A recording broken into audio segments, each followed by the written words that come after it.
Hai Ko Kena, Halo, halo tim. hai Ko, apa kabar Ko? Gimana di Baik, sana Ko? kabar baik. Mulai Alright, masuk musim winter, jadi udah mulai dingin.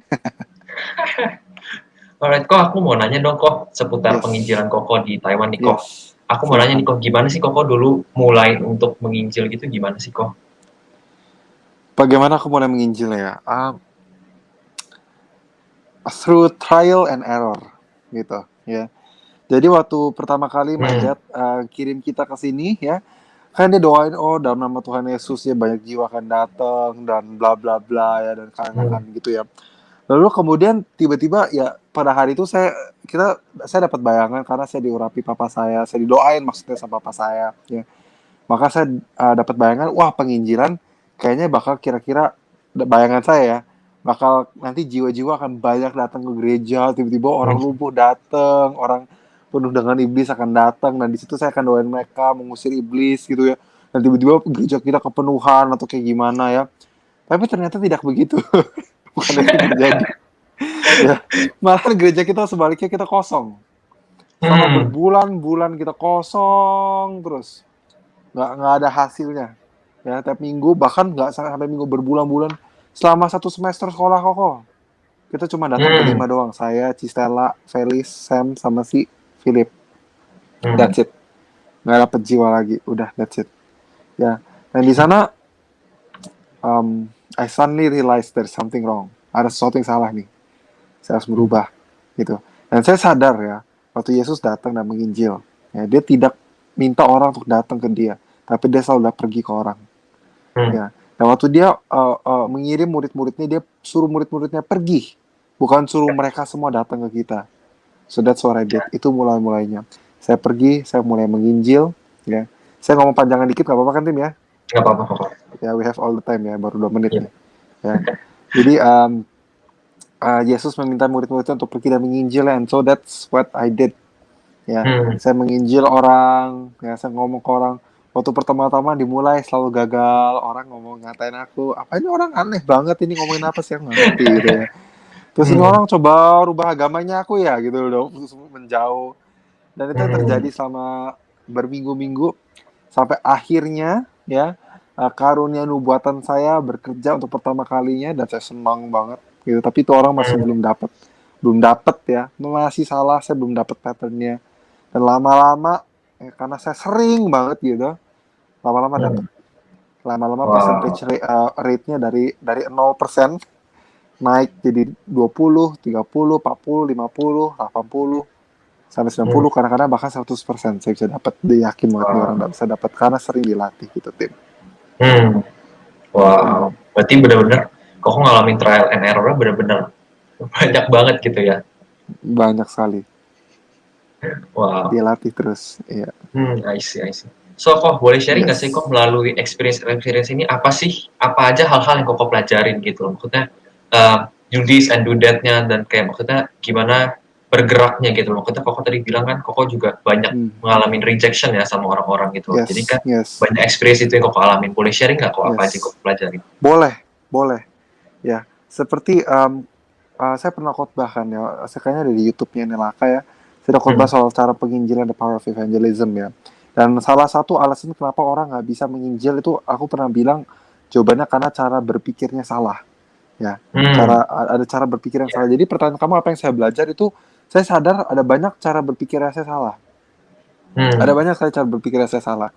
Dan pokoknya dari awal tahun ini sampai sampai sekarang pun saya masih belajar banyak-banyak hal dan banyak-banyak hal cara berpikir saya yang salah yang harus dibenarkan hmm, ya. ya, Seperti cara dan salah satu itu yang saya pernah pelajari adalah bagaimana bisa melihat dengan sudut pandang dari Allah.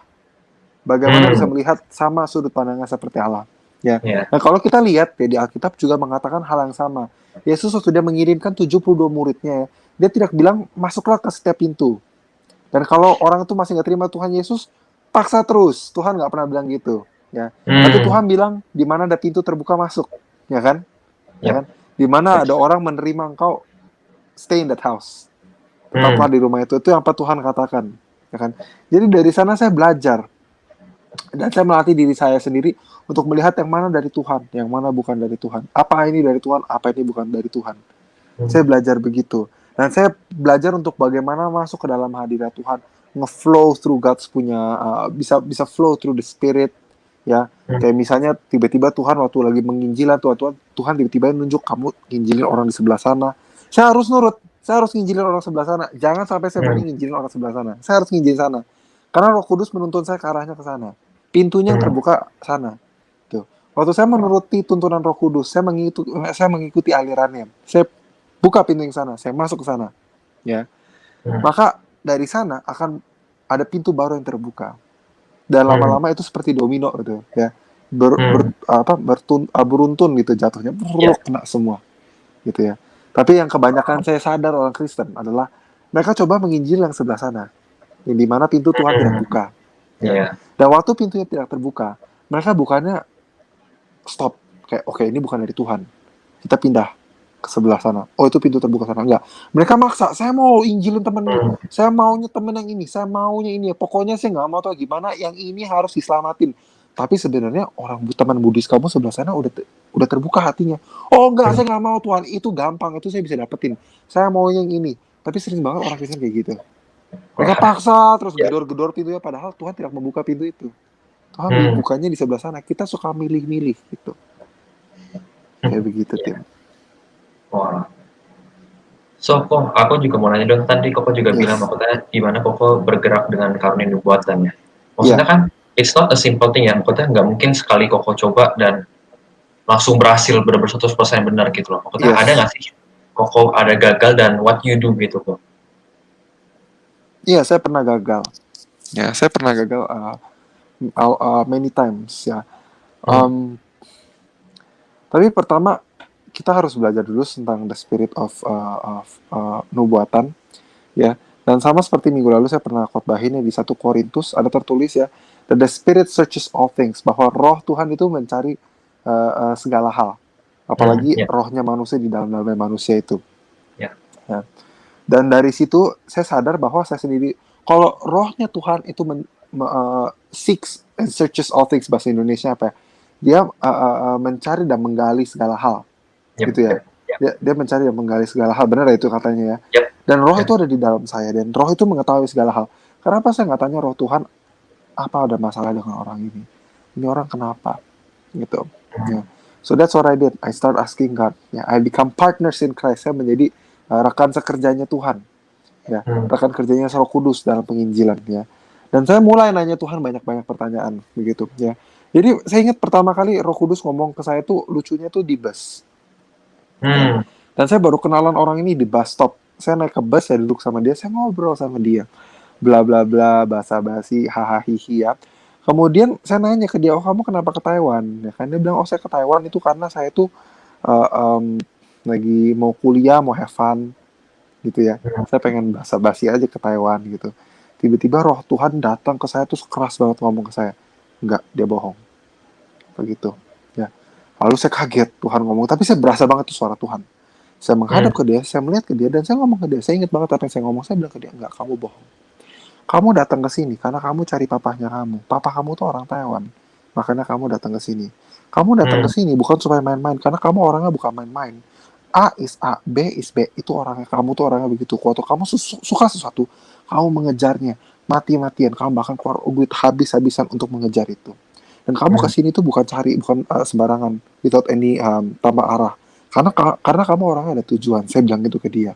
Lalu saya juga bilang, kamu datang ke sini bukan hanya karena kamu cari papa kamu. Karena papa kamu di rumah, dan saya ceritain dia semuanya. Papa kamu di Hmm. rumah itu tidak baik. Papa kamu di rumah itu tidak sayang kamu. Nah, kamu cari papa di sini karena kamu berharap papa kamu di sini itu menerima kamu dan menyayangi kamu. Dan kamu sedang mencari identitas dalam hidupnya kamu. Dan begitu didengar itu, dia kaget banget. Wow, kok kamu bisa tahu? Ya. Dan Hmm. dia kaget sekali, saya bisa tahu. Saya pun juga kaget. Wow, kok saya bisa tahu? Ya, jadi dia heran, saya lebih heran lagi. Saya kaget, saudara. Dan karena Tuhan tuh bekerjanya spontan banget ya. Tuhan bekerja itu tiba-tiba sekali. Jadi saya nggak sadar ini akan terjadi. Lalu saya nggak tahu ini mau dibawa kemana. Ya. Kemudian Hmm. apa? Kemudian gimana? Ya, saya nggak tahu. Hmm.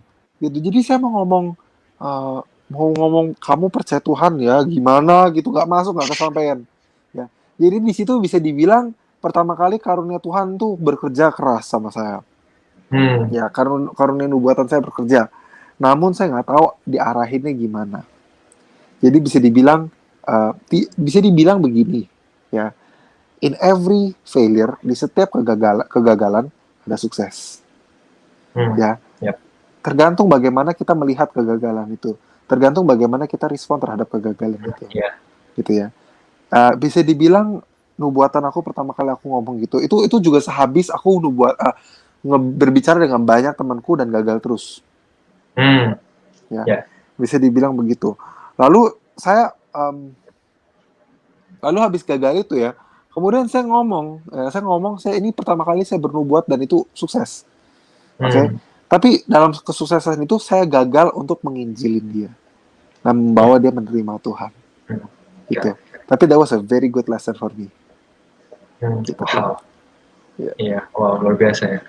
Karena when you start to prophesy untuk orang kan itu benar-benar langkah yang berani ya, gitu loh. Ya. Maksudnya, even I ever tried and maksudnya selalu ada pikiran kayak gimana kalau salah gitu loh. Dan maksudnya Ya. kayak kok bilang apalagi tadi strangers kan, maksudnya benar-benar ketemu di bus stop dan ngobrol terus Iya, iya. tiba-tiba bisa ditembak begitu. Yes. Kalau maksudnya it's not the spirit of God sih, gak mungkin sih gitu loh. It's a crazy thing to do juga kan, Yes. gitu. So, berarti aku bisa bilang sebenarnya bagaimana Tuhan proses Koko sekarang itu melalui trial and error ya kok. Dan maksudnya as time goes on, Koko keep on trying, keep on pressing, dan Yes. benar-benar Koko cari dan bisa sampai sekarang gitu ya. Yes, So benar ada sekali. proses-proses lain nggak kok yang Koko alamin yang maybe we haven't heard before? Oh, banyak sekali. Ya. Saya ditegur papa saya. Ya, dan waktu itu saya nggak pernah mengerti kenapa. Dan walaupun saya anak pendeta ya, tapi Hmm. one of the things that you should always know, satu hal yang kita harus selalu lakukan adalah, walaupun saya anak pendeta pun, saya sering banget membantah papa saya. Dan merasa papa saya itu nggak benar.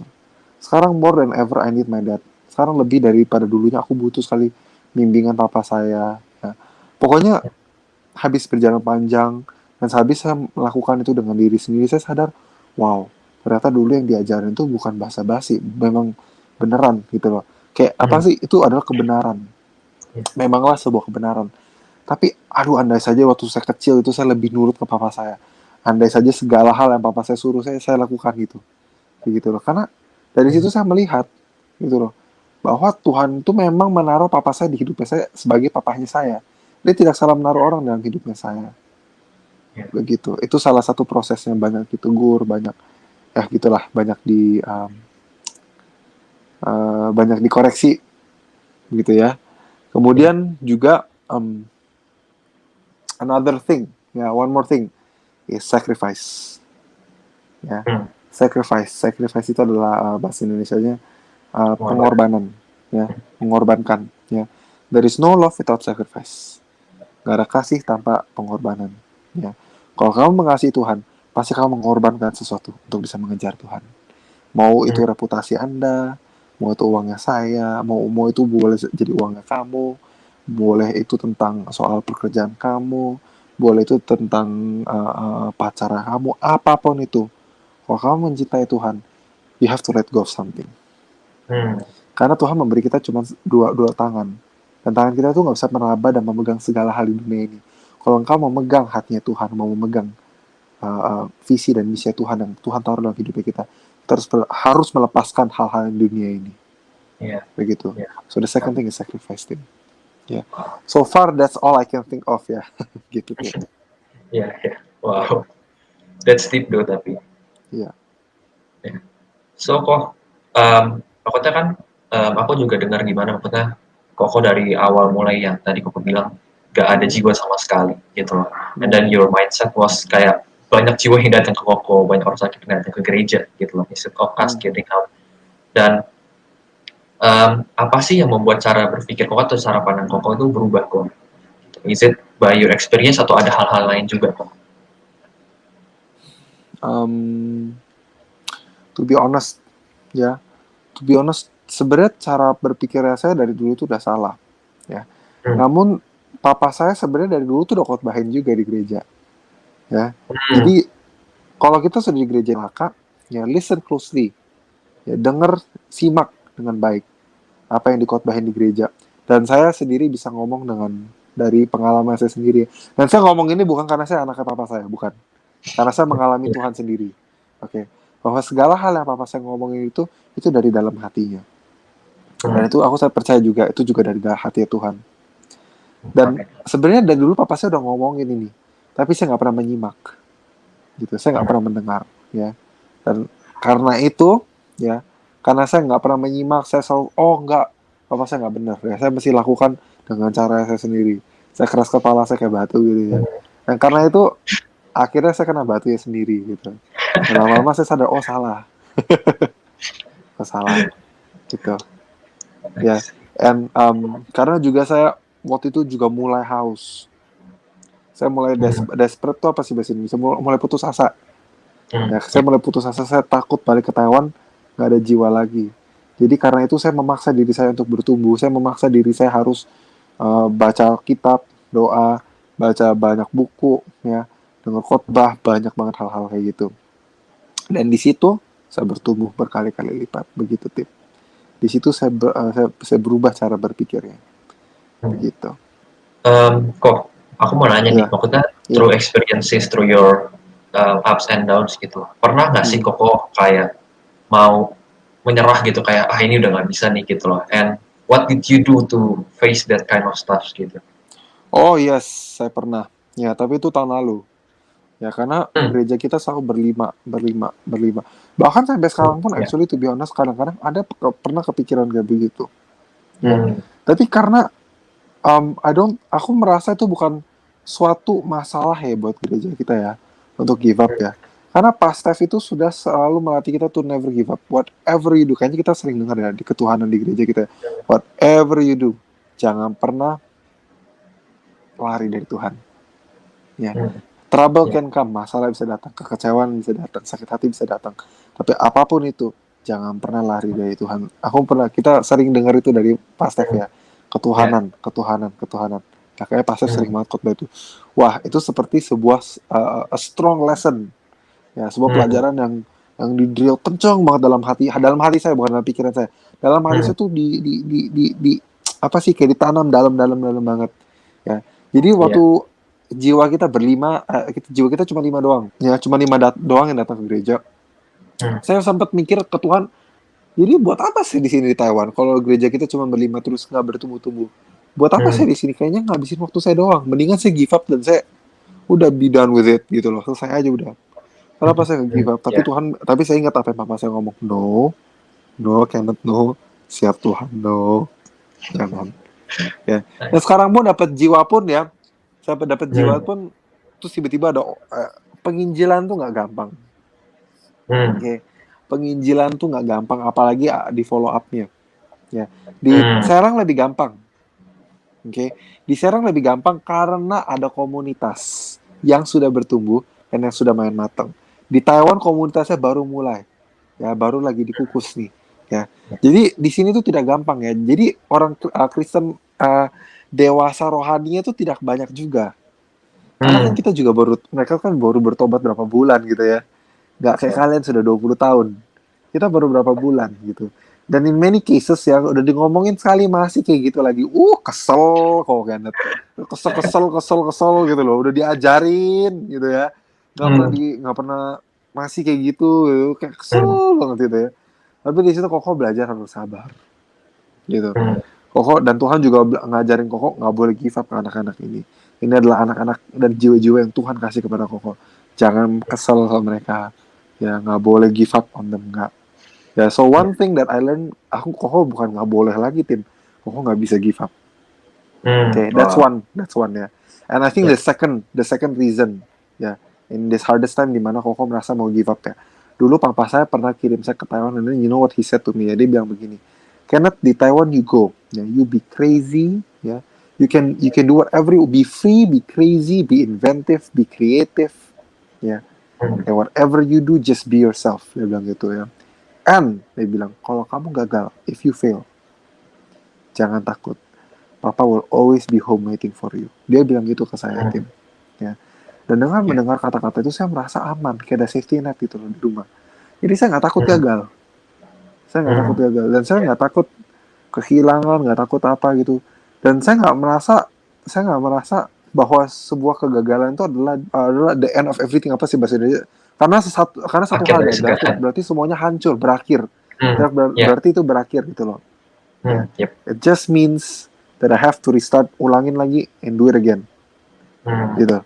Ya, Ya. justru saya merasa kalau saya give up itu baru berakhir.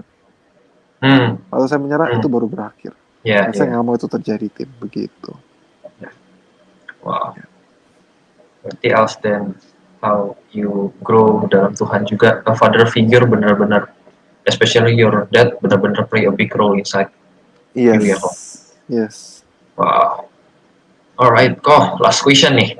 yes. So now through ups and downs, through apa yang koko alamin gitu kan, and now kita punya gereja di NLAK di Taiwan. Um, how do you see it gitu loh? How do you see the church? How do you see the penginjilan juga gitu di Taiwan?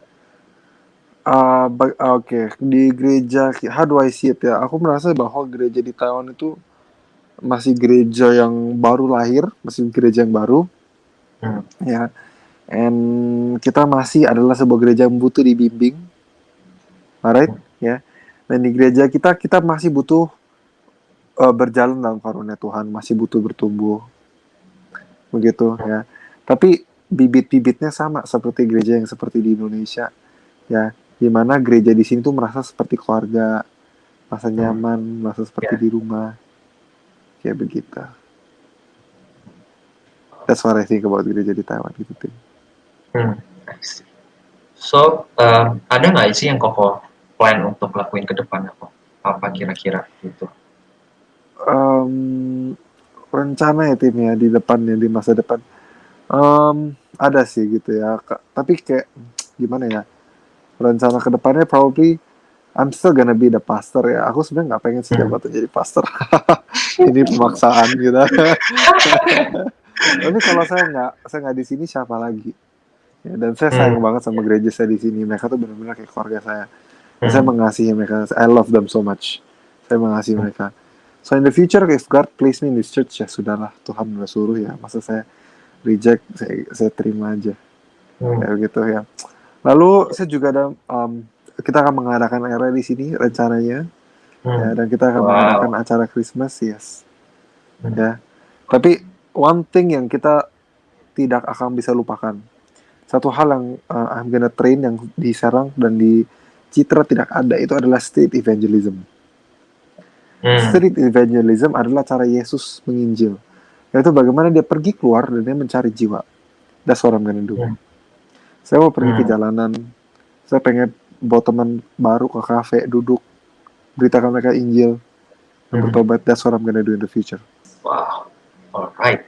Luar biasa ya pokoknya through Yes. this event dimana aku bisa tanya terus sama Koko juga. I learned a lot of things juga, dimana tadi Koko juga bilang di awal maksudnya ya trial and error lah, banyak salah gitu, tapi when God benar-benar bekerja, dan ya Koko sendiri bisa kaget juga gitu gimana Tuhan bisa bekerja, Yeah. and then it needs sacrifice gitu, and then Yes. penting juga untuk kita punya figur seorang ayah ya gitu, and wow, luar biasa banget sih. Alright, thank you banget kok untuk for sharing. Yes, Yep, you're welcome. God bless, and see you soon kok. See you. Alright, thank you kok. Bye.